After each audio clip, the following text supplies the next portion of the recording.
enfants ou des petits-enfants à l'école, vous avez peut-être été confronté à des situations de conflits entre élèves, des conflits qui occasionnent du stress pour tout le monde, pour les élèves, pour les parents, pour les enseignants, c'est clair. Comment les éviter et surtout comment les régler le plus pacifiquement possible, évidemment, le plus durablement possible aussi, c'est important. C'est ce qu'on va voir avec Sabine Morel tout de suite. Bon, sachant qu'un petit conflit de la vie quotidienne, en général, un conflit, c'est quelque chose de durable si on ne le règle pas. Il s'intensifie avec le temps et il y a une gradation dans la violence aussi. C'est pour ça qu'il faut intervenir très tôt. Absolument. Plus on arrive tôt dans le conflit, mieux c'est. Et la médiation, ça sert vraiment à ça. C'est-à-dire se dire, il m'arrive quelque chose, je suis en conflit avec mon camarade.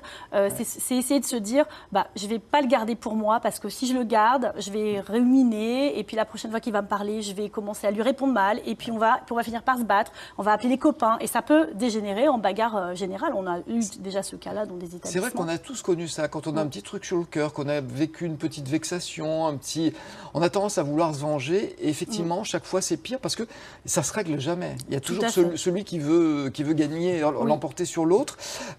Vous intervenez donc pour régler ces conflits, mais aussi pour les prévenir. Oui, alors nous, on intervient en formation des élèves, effectivement, dans l'idée vraiment de prévenir les conflits, de les gérer au mieux, parce qu'un conflit, ce n'est pas quelque chose de forcément négatif, c'est aussi des choses positives, ça peut être constructif un conflit.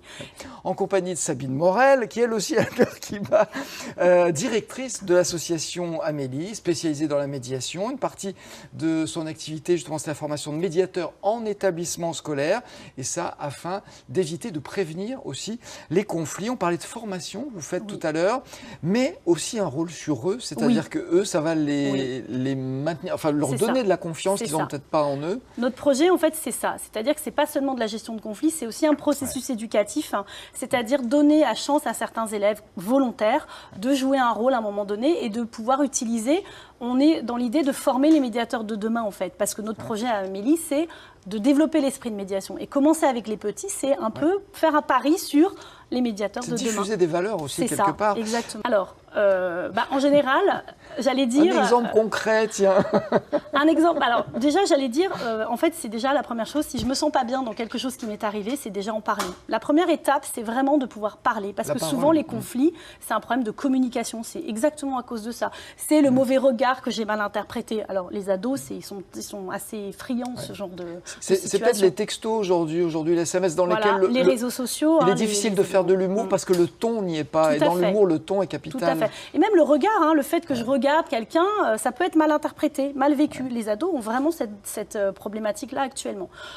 Et ça, petit à petit, ça participe d'une ambiance.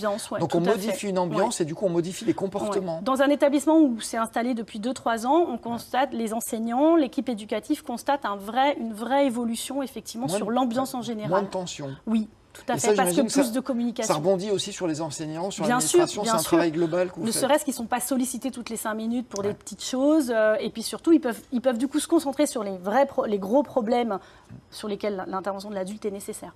Merci.